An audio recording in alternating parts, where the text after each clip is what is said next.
ஹாய்ங்க, எல்லோரும் எப்படி இருக்கீங்க? நல்லா இருக்கீங்களா? நான் ரொம்ப நல்லா இருக்கேன். இன்றைக்கி என்னோடய டே 5 மணிக்கே ஸ்டார்ட் ஆகிடுச்சுங்க. நான் எப்பயுமே 5 மணிக்கு எழுந்திருக்க மாட்டேன். இன்றைக்கி நான் ப்ரே பண்ணணும் அப்படின்றதுக்காக தான் 5 மணிக்கு எழுந்தேன். கொஞ்சம் ப்ரே பண்ணலாம் அப்படின்னு சொல்லிட்டு ப்ரேயர் பண்ணிகிட்டு இருந்தேன். ரொம்ப மனசுக்கு நிறைவாக இருந்ததுங்க. நான் எப்பயுமே ப்ரே பண்ணுவேன். ஆனால் எப்போ எழுந்திருக்கேன்னே அப்போ ப்ரேயர் பண்ணிவிட்டு பைபிள் படிப்பேன். ஆனால் இந்த 5 மணிக்கு ப்ரேயர் பண்ணுறது ரொம்ப மனசுக்கு ரொம்ப நிறைவாக இருந்தது. கொஞ்ச நேரம் ப்ரேயர் பண்ணிவிட்டு பைபிள் படிச்சுட்டு அப்புறமா இன்னிலேருந்து ஒரு முடிவு ஒன்று எடுத்திருக்கேன். என்னென்னா கொஞ்சம் வெயிட் லாஸ் பண்ணலாம் அப்படின்னு சொல்லிட்டு முடிவு எடுத்திருக்கேன். வாக்கிங் போகலான்னு. மணி இப்போ 5:23 ஆகிடுச்சி. சரி, மேலேயே நம்ம வாக்கிங் போகலாம் அப்படின்னு சொல்லிட்டு கிளம்பிட்டேன். தம்பி தூங்கிட்டு இருக்கான், ஹஸ்பண்ட் தூங்கிட்டு இருக்காங்க. அவங்கள நான் டிஸ்டர்ப் பண்ணலை. மேலே போயிட்டு கொஞ்சம் நேரம் வாக்கிங் போகலாம், ஒரு ½ ஹவராவது வாக்கிங் போகலாம் அப்படின்னு தான் முடிவு பண்ணியிருக்கேன். இனிமேல் டெய்லியும் இதை ஃபாலோ பண்ணலான்ட்ருக்கேன். ரொம்ப வருஷம்னு கூட சொல்லலாம். தம்பி பிறந்த ஸ்டார்டிங்கில் அந்த மாதிரி டைமில் நான் முடிச்சிட்ருப்பேன். இப்போல்லாம் இல்லை. நான் எப்போ எழுந்திருக்கணும் அப்போ தான். ரொம்பலாம் குளிராக இல்லை, நார்மலாக தான் இருந்தது. இங்கே பாண்டியில் அப்படியே கொஞ்சம் நேரம் அப்படியே நடந்துக்கிட்டே இருந்தேன். எங்கள் சர்ச்சில் எப்பயுமே அதிகாலை தேவனோடு போவோம். அதை அப்படியே லைவில் பார்த்துட்டு அப்படியே வசனம்லாம் கேட்டுட்டு இருந்தேன். ரொம்ப சந்தோஷமாக இருந்தது. காலையிலே பாஸ்டர் பேசினது அவ்வளோ நல்லா இருந்தது.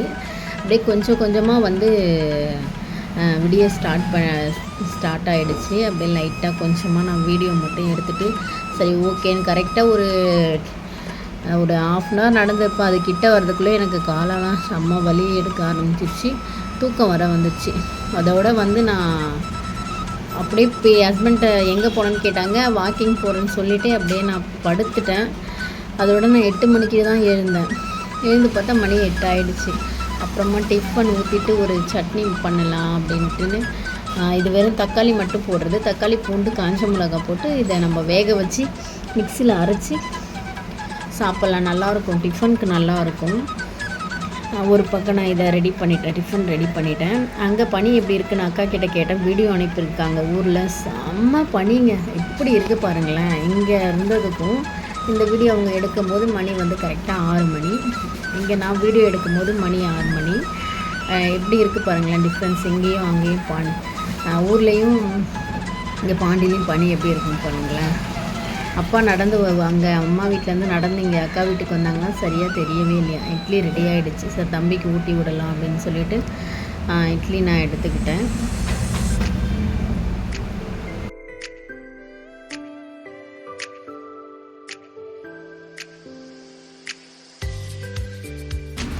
மாமியார் மதியம் லஞ்சுக்கு குழம்பு வைக்க ரெடி பண்ணிட்டாங்க.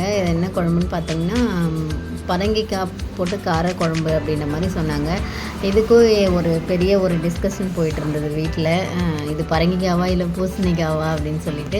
எல்லோ கலரில் குட்டியாக இருந்தது. அது பம்ப்கின்னு நான் சொன்னேன். அவங்க சொன்னாங்க இல்லை இது பூசணிக்காய் இல்லை பரங்கிக்காய் அப்படின்னு சொன்னாங்க. நார்மலாக நம்ம எப்போவுமே காரக்குழம்பு செய்வோம்ல, அப்படி தான் இது. கூட இந்த வெங்காயம், தக்காளி, பூண்டு கூட இந்த பரங்கிக்காய் போட்டுக்கிட்டாங்க. இது கூடவே வாழைப்பூவில் பஜ்ஜி பண்ணியிருந்தாங்க. நல்லா இருந்தது சாப்பிட்றதுக்கு.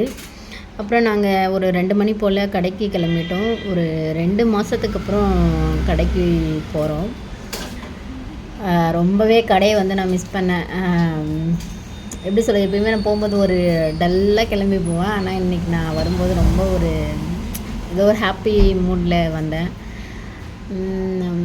சில பர்சனல் காரணங்களால் கடையை ஓப்பன் பண்ண முடியல. என்னோடய கடை என்ன கடைன்னு பார்த்தீங்கன்னா ஃப்ரைடு சிக்கன் தான்.